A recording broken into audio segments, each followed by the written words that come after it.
ሰላም ጤና ይስጥልኝ ውድና የተከበራችሁ የለንደን ኩራት የመድፈኞቹ አፍቃሪዎች የአርሰናል የዩቲዩብ ቻናላችን ቤተሰቦች እንደምን አላችሁ? ዛሬ በኤምሬትስ ዙሪያ የሚናፈሱት የዝውውር ወሬዎች ልብ ሰቃይና እረፍት የሚነሱ ናቸው። ክለባችን አርሰናል ወደ ታላቅነቱ ለመመለስ እናም የፕሪሚየር ሊጉን ዋንጫ ለመጨበጥ በዝውውር ገበያው ላይ ትልቅ ቁማር እየተጫወተ ይገኛል። ዛሬ ይዤላችሁ የመጣሁት ዜና የሁላችንም የደጋፊዎች ስሜት የሚፈታተን ነው።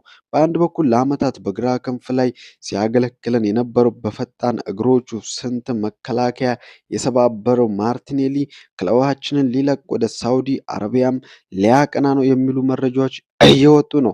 በሌላ በኩል ደግሞ ሚካኤል አርቴታ የቡድናችንን የፊት መስመር ሙሉ በሙሉ የሚቀይር በማርቲኔሊ ቦታ ላይ ሊጫወት የሚችል የአውሮፓን ተከላካዮች ያስጨነቀ ታላቅ ኮከብ ለማስፈረም ከጫፍ ደርሷል። ይህ ቪዲዮ እስከመጨረሻው ካላያችሁ ትልቅ መረጃ ያመልጣችኋል።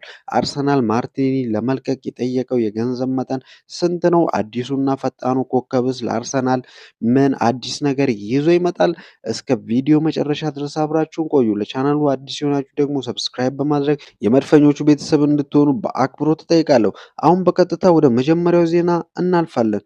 አዎ የመጀመሪያውና እጅግ አስደናቂው ዜናችን የሚጀምረው ለብራዚላዊው ኮከባችን ጋብሪኤል ማርቲኔሊ ነው። ታማኙና ስመጥሩ ጋዜጠኛው ዴቪድ ኦርንስታይን ይፋ እንዳደረገው የሳውዲ ሀብታም ክለብ አልሂላል ጋብሪኤል ማርቲኔሊ ወደ ሳውዲ ፕሮ ሊግ ለመውሰድና ለማስፈረም ከፍተኛ ጥረት እያደረገ ይገኛል። እስካሁን ድረስ በክለቦች መካከል ሙሉ ስምምነት ባይደረስም ነገር ግን በአርሰናል እና በአልሂላል እና በተጫዋቹ ወኪሎች መካከል የሚደረግ ድርድር በከፍተኛ ሁኔታም ቀጥሏል። እዚህ ጋር ልታውቁት የሚገባ ትልቅ ሚስጥር አለ።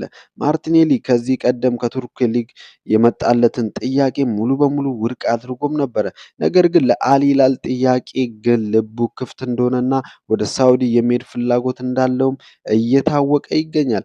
አልሂላል ማርቲኔሊን ለማስፈረም በገንዘብ ኃይላቸው እየገፉበት ነው። አርሰናል በበኩሉ ይህንን ወጣትና ተስጦ ያለው ተጫዋች በቀላሉ ለመልቀቅም አልፈለገም። መድፈኞቹ ከዚህ ዝውውር ቢያንስ 60 ሚሊዮን ፓውንድ ይፈልጋሉ። አዎ 60 ሚሊዮን ፓውንድ ካገኘ አርሰናል ማርቲኔሊን ለመሸጥ ፈቃደኛ ነው። ይህ ዜና ለብዙዎቻችን ድንገተኛ ሊሆን ይችላል። ማርቲኔሊ በአርሰናል ቤት የነበረው ትግል ያሳየው ፍጥነትና ለክለቡ ያለው ታማኝነት የሚነካም ቢሆንም እግር ኳስ ግን በቢዝነስ እና በታክቲክ ለውጦች የተሞላ ነው። ታዲያ አርሰናል ይህንን ተጫዋች ለመሸጥ ለምን ፈለገ? ምክንያቱም አሁን በሰፊው ወደምንመለከተው ዋናና ትልቁ የቪዲዮአችን ክፍል ስንሻገር ታገኙታላችሁ።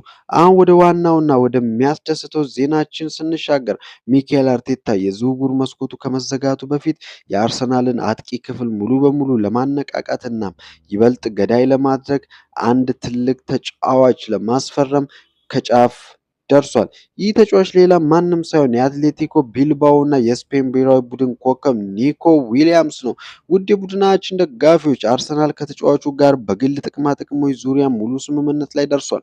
ኒኮ ዊሊያምስ ራሱ የአርሰናልን ፕሮጀክት እጅግ እንደወደደው መድፈኞችን መቀላቀል እንደሚፈልግና ወደ ጠንካራው የእንግሊዝ ፕሪሚየር ሊግ መጥቶ አዲስ ፈተና ለመጋፈጥ ሙሉ በሙሉ ዝግጁ መሆኑን ለክለቡ ገልጿል። ሚካኤል አርቴታ ለምን ኒኮ ዊሊያምስን ቀዳሚ ምርጫው አደረገው?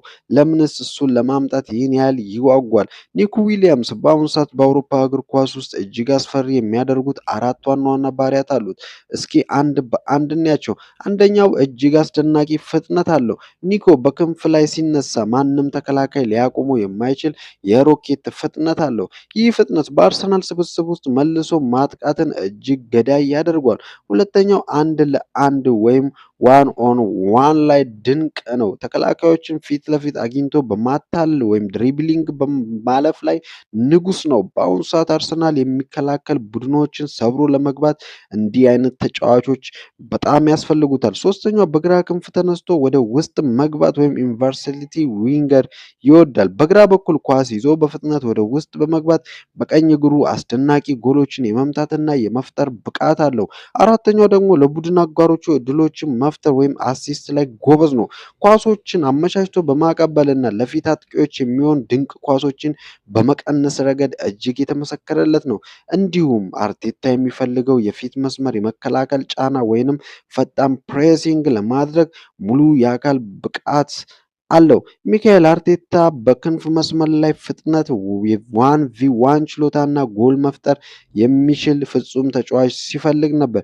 ኒኮ ዊሊያምስ ደግሞ እነዚህን ሁሉ መስፈርቶች በአንድ ላይ አሟልቶ የያዘ በመሆኑ የአርቴታ ቀዳሚና ብቸኛ ምርጫ ሊሆን ችሏል። የማርቲኔሊ መሸጥም ለዚህ ዝውውር ትልቅ የገንዘብ አቅም ይፈጥራል ተብሎም ይታመናል። እንግዲህ የመድፈኞቹ ቤተሰቦች የዘንድሮ የዝውውር መስኮት ማጠናቀቂያ እጅግ አስደሳችና ትንፋሽ ሰጪ እየሆነ ነው። ማርቲኔሊ በ60 ሚሊዮን ፓውንድ ለቆ ኒኮ ዊሊያምስ በአርሰናል ማሊያ ማየት ለአዲሱ የውድድር ዘመን ትልቅ ተስፋ የሚሰጥ ነው። አርቴታና አንድሮ ቤርታ የጀመሩት የሻምፒዮንነት ጉዞውን ለማሳካት ይህ ዝውውር መሳካት አለበት ብዬ አምናለሁ። እናንተስ ምን ታስባላችሁ? ማርቲኔሊ ወደ ሳውዲ መሄዱን ትደግፋላችሁ? ኒኮ ዊሊያምስ ለአርሰናል የግራ ክንፍ ትክክለኛው መድኃኒት ነው? የሁላችሁንም አስተያየት ከታች ባለው የኮሜንት መስጫው ላይ አስፍሩልኝ። እያንዳንዱን ኮሜንት አነባለሁ። በሚቀጥለው የቪዲዮ ስራችን እስከምንገናኝ ድረስ መልካም ጊዜ